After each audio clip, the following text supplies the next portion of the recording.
All right. There we go.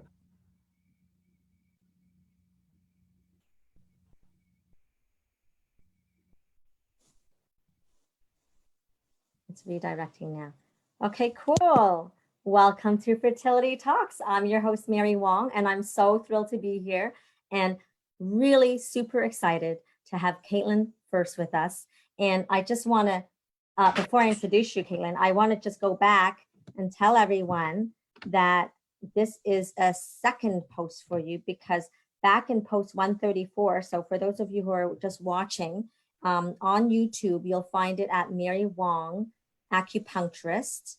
And if you scroll down to post number 134, I interviewed her there. But before we even go back to that, I'm going to tell you a little bit about who I am and why the heck we're doing this, because it might be your first time joining us.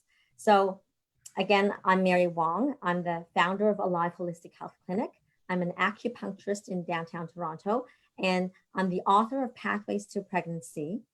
And I'm also your fertility mentor slash strategist.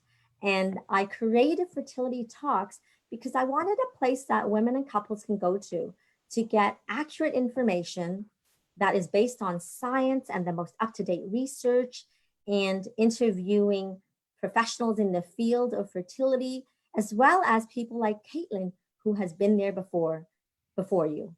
And myself, I'm a professional as well, as I have my personal story.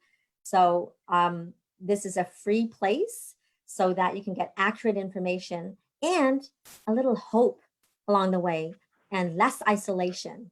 So Kaitlynn has agreed for the second time, not only just the first time was an awesome interview. I just listened to it again on the way home. And that again was post number 134. And that was done last summer. I don't know if you realize that. Yeah. And right before your IVF and the second IVF, but we're going to get into the meat of that in a second, because I want you to share your story. And so I want to welcome you back again, because you have more to share. And for those of you, again, first timers, what typically happens is when people do share their stories, they're usually have gone through it. They already have their babies, so they feel more comfortable and confident to share their stories, right? But I've only ever had two people, Kaitlynn is one of them, to share her story as she's going through her fertility challenges. So now we're in a slightly different place.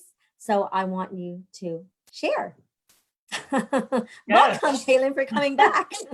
Thank you for having me. And yes, we're in a much different place. So I'm very excited that we're actually 13 weeks pregnant now. So we've made it through our second egg extraction and embryo transfer in November. And the first embryo transfer worked. And so here we are a couple months later, and continuing the journey, but in a bit of a different way.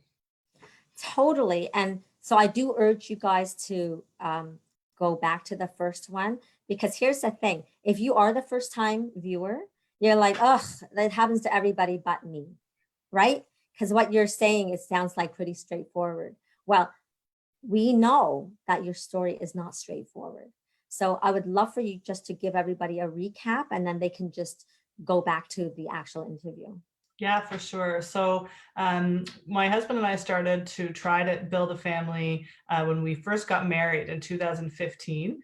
And we went on a honeymoon in India, actually, and it coincided perfectly, of course, with my ovulation. So certainly I was definitely guaranteed to have a honeymoon baby. We're going to come home. It was November, right before Christmas, and that'll be it.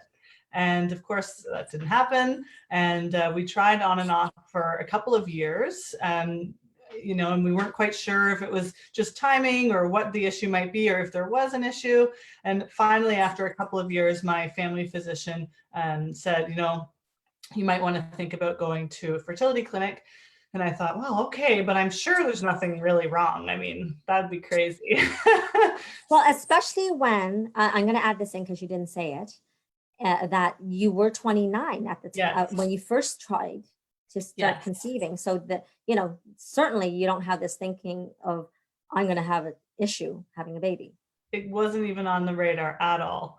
And so, yeah, I was 29. So a couple years later, so at 31, we started to go to the fertility clinic and, did all the normal kind of process, monitoring first. And then we completed 3 medicated IUIs, and none of those worked. And I remember the third IUI, it was kind of a watershed moment. It was like, oh my goodness, like these 3 IUIs didn't work. Like there's something clearly wrong. I don't know what it is. They didn't really have any particular diagnosis. And so that was at that point that we decided to go and try IVF. And so we did the egg extraction and got, I think, about 8 eggs, if I can remember. You mentioned people don't often talk about it until after. What I've learned is that unless you take notes, it's really hard to remember the details, actually. Yes, that's right. Yeah, so it's good to talk about it during for that reason too. And so we got 8 eggs. I think only 2 were mature, and neither of them fertilized. And so we got our day 1 call, and the answer was, that's it, pretty much. And so I remember my jaw just dropped, and I thought, oh, well, I didn't even know that was a possibility. And we were pretty shocked. And so it was at that point I had just started doing acupuncture right during the stims phase of getting those eggs out, which is pretty close to the wire. And so starting in January, I decided, we're going to spend some more time really getting myself ready and getting my eggs ready for a second time. The doctor actually kind of said, you can try it again, but I don't even know if I recommend it, because what happened with us was a bit strange that he just didn't really know what was going on. And he said, it's a lot of money. You can choose to do it again, but if the same thing happens, I would recommend you don't probably try it again. So at that point, we thought, oh my goodness, like this is really starting to face the fact that we might not be able to have a family that was biological. And so we spent 8 months or so doing weekly acupuncture and Chinese tea and vitamins and all that kind of stuff to get my body and eggs ready. And then we did an egg extraction in October, I think, if I can remember, and got 14 eggs, 10 of which were mature, and we got 6 embryos out of that. So which is 100% different in outcome. Totally crazy, like totally different outcome, and all pretty high quality embryos. We were just so excited and pleased that we had so many options that now, when, a year prior, we were pretty much had option less, or so it felt. Mm-hmm. And then we put the first embryo in and it stuck. So that's kind of the Coles Notes version. Well, and I love it that you say this, but I want to actually address some of the underlying concerns, right? So the number one concern that people have is every month my eggs are aging. So you dispelled that myth, right? Because here you are doing a cycle much later. Yeah. And, a year later, so a year older, your eggs are older, and yet your outcome is so much better, right? So, so for you watching, you just have to know that the timeline isn't everything. And I'll tell you, and perhaps were you stuck in that little roller coaster at first? Like, oh my gosh, every month I need to do something because my eggs are aging, or were you not in that camp? I wasn't so worried about the time, but I definitely felt that I just had bad eggs. Right. It was kind of like, the time is ended, because I just had these eggs out and none of them were good, basically, and we didn't get very many of them in the first place. And so it was kind of like, that's it. I didn't really think too much about the time because our first one was so bad. Right. Like it can't get better than this. Yeah. Right. Okay. So then if you're in this mindset of it can't get better than this, what had you pursue Chinese medicine and take time off? Like, because you could have just given up at that point. Right. I forgot to mention the time off thing. Yeah. So before my second egg extraction, I actually decided to take 5 weeks off so that I could really focus on that. And I felt like it was a lot to take on. And I was kind of getting like I didn't have a lot of space left to handle everything. And so I just decided that that was something that would work for me and that I needed to do in order to get through the process.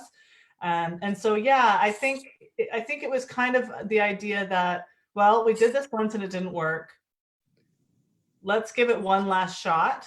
And I'm going to put everything that I can into that shot. So, we're probably not going to do it again if the same thing happens. And we've got this one chance. So I'm going to do, acupuncture and Chinese medicine and tea and vitamins and exercise, and without becoming too obsessed with it, just really focus on the things that I could do so that I knew when we did the second one, it would be my best foot forward. And I did that for the first one too, in the sense that I, for 3 or 4 months, was trying to do the things that I felt were important for eggs, but I didn't know enough back then. I didn't know half the vitamins I took for my second one. I didn't know about, I didn't really know about Chinese medicine and acupuncture at that point.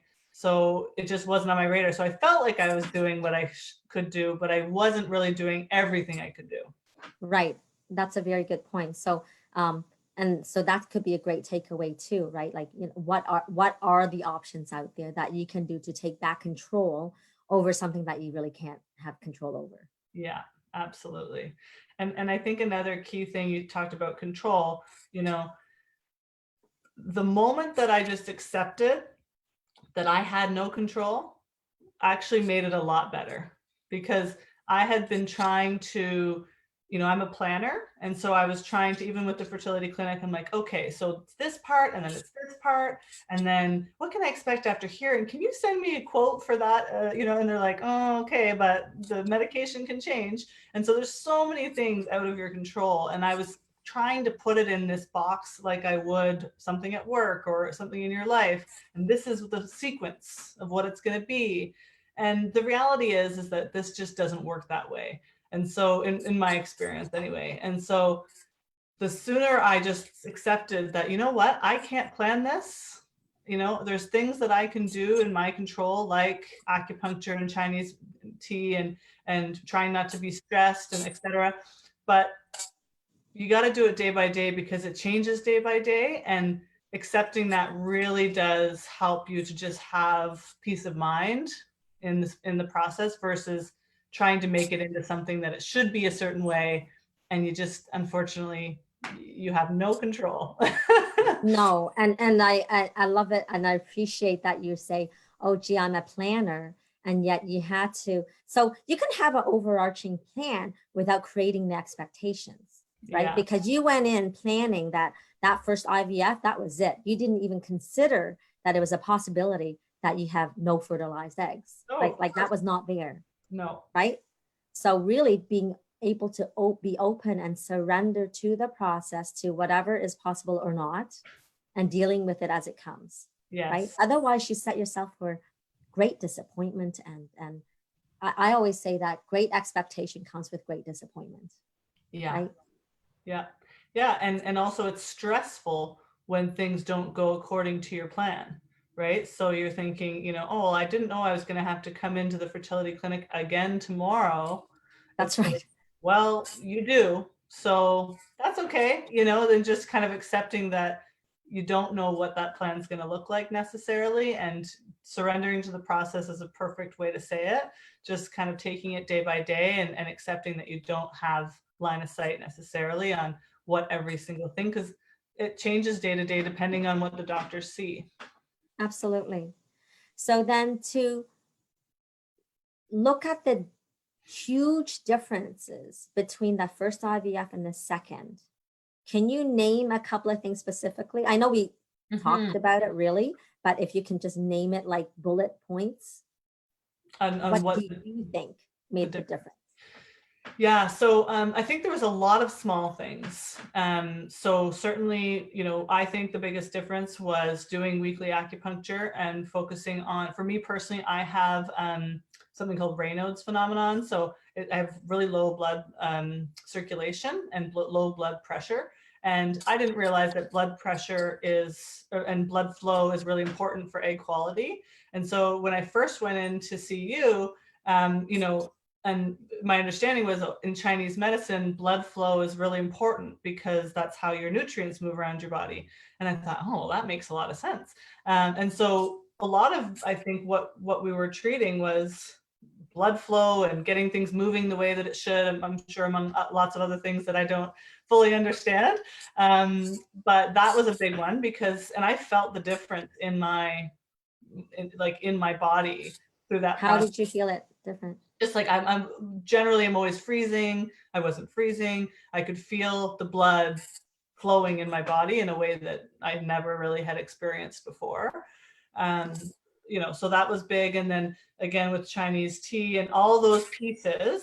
And you mentioned, we were chatting before this about the idea of empathy and making sure you have that support, and having that support through the relationship with the clinic was that added confidence and understanding that what I was doing was just the gray, the nuance that I could better understand helped.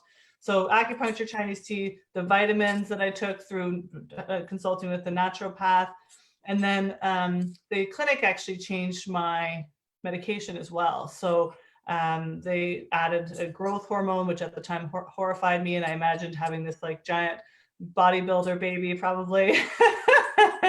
But whatever, I just do it. I don't know how it works.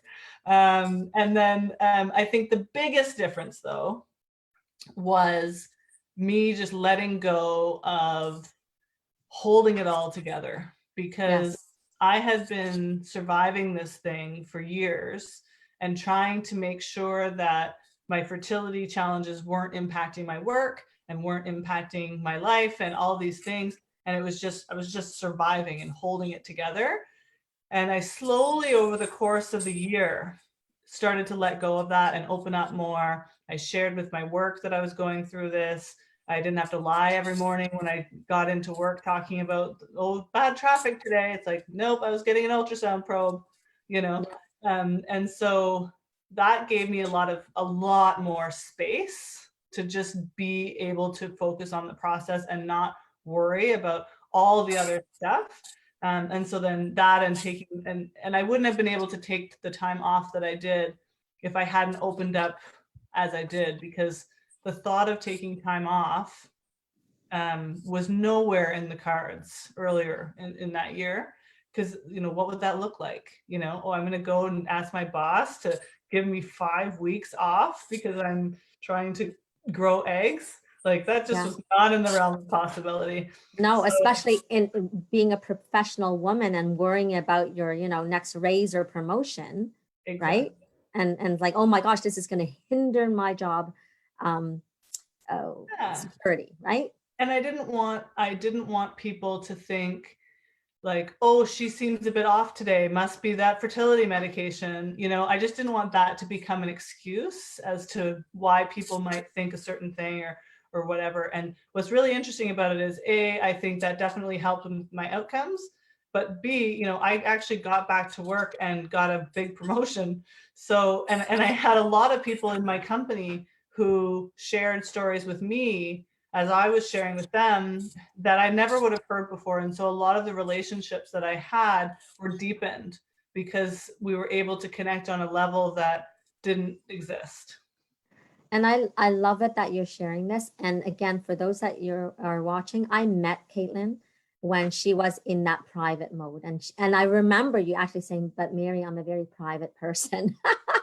And here you are being like totally open. So there is possibility. And sometimes you never know how people, in fact, you don't know how people will react, right? Yeah, we have absolutely. an idea, but we really don't know until we do it. And I'm not saying that everybody can and should do this, because unfortunately there are circumstances and there are certain workplaces that are not conducive to that. Unfortunately, I've witnessed it with some patients, but you kind of will know. And even then, sometimes you'll be surprised. And at that point, I always just say, like, find that one person, one colleague, at least, who's got your back. Right? Yeah.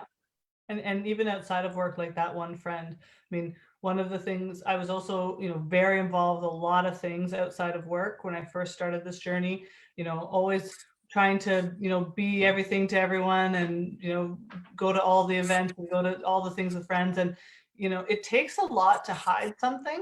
And Yes. so, having to say, oh, I'm not feeling up to it tonight, or, oh, I'm busy, and all that kind of stuff, like that takes something to do that. And so being able to just say, listen, I'm going through this thing right now. I'm not going to be up to doing the same level of things that I've been doing in the past, because I need to focus on my health, and I need to be home to make my food and to go to bed at a decent time. And it's just things that I'm prioritizing this, right? And then people Yes. get that. In my experience, they get that, and you don't have to lie anymore because they just know what's up. Yeah. It's tiring to lie. It is. Really. It's energy draining. Yeah. And as I mentioned before as well, it's like, we're creating life, and in life, we need energy to create life. So if your energy is being sucked dry, there's not a heck of a lot left to create life, is there? Yeah. You can feel it. Mm-hmm. So any last words of wisdom that you want to share, that you want to impart to everyone as we sign off? I would say that the broad sort of advice I would give based on my experience, and it took me probably 3.5 years to do it. And it's not an easy thing to do, but really consider trying to just accept the fact that you have to do this, that you're dealing with this, because I spent a long time resisting the fact that I was going through this. And it was like, it shouldn't be this way, or why is it this way? And I don't want this to be the case. And I can't believe I'm going to have to build my family with IVF, and all those discussions. And the moment that I accepted it, it was just, this is the way it is. And then this is how my story is going to be. So it just opens up a lot more space for you to then create new possibilities for what this journey looks like. Yes. And so later into my, just before my extraction, actually, I was able to finally do that. And I created the possibility of ease, joy, and gratitude. And it made such a big difference. And I noticed that as things happened, where before I might have gone to a place of like, oh, like, why does this have to be this way? And this is so hard, or like, I hate needles or whatever.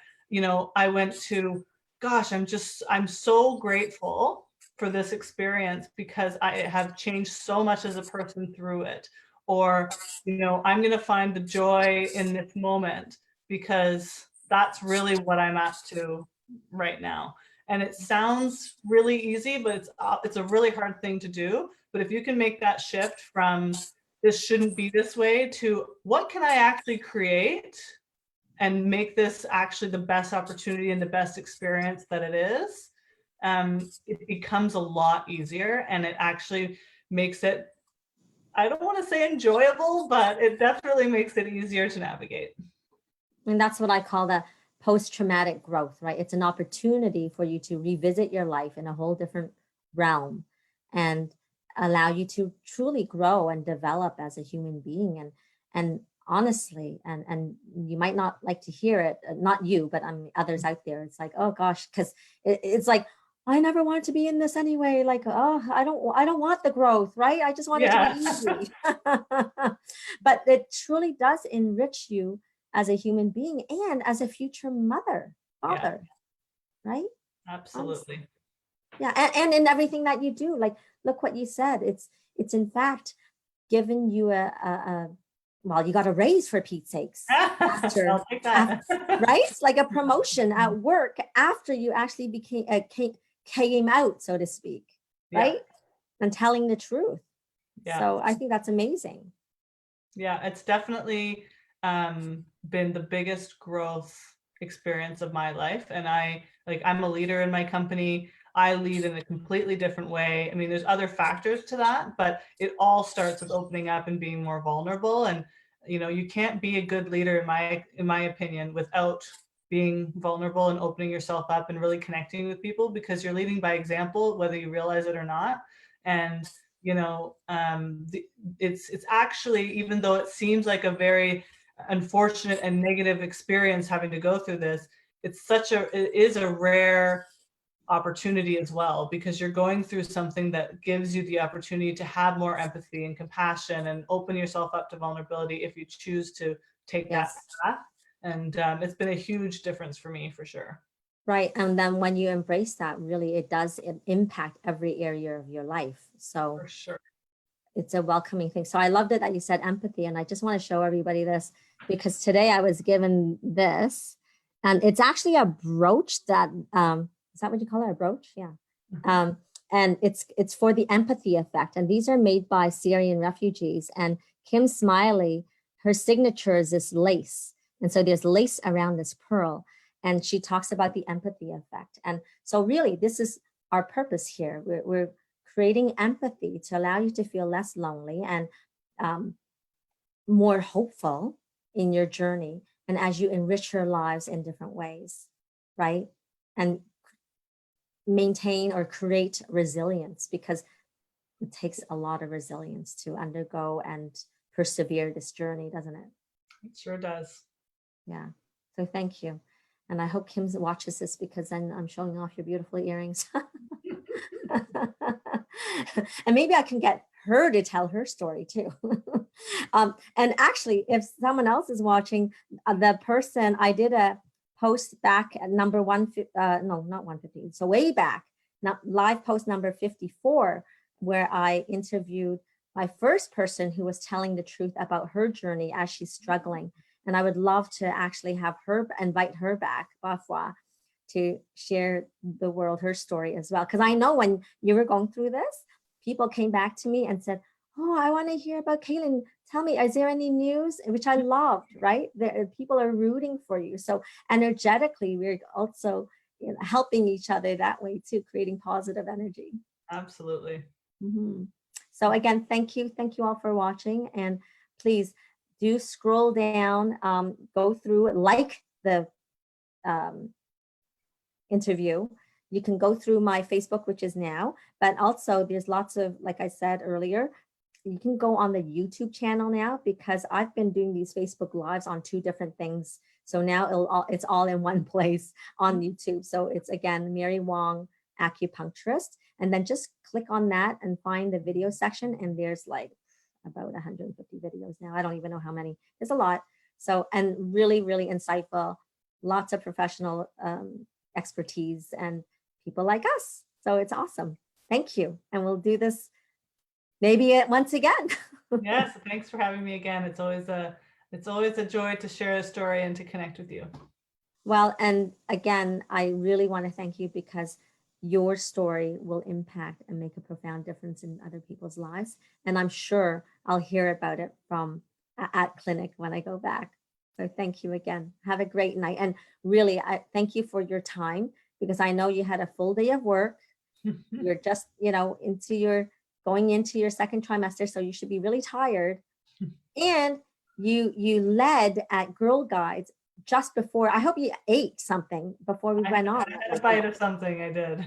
Okay, good. Yeah. So this is what we do, guys, for you. So thank you for joining us, and we shall see you soon. Okay, take care. Bye for now. Bye.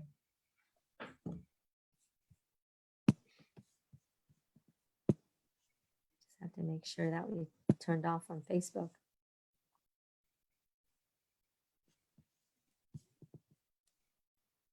I think we turned off on Facebook.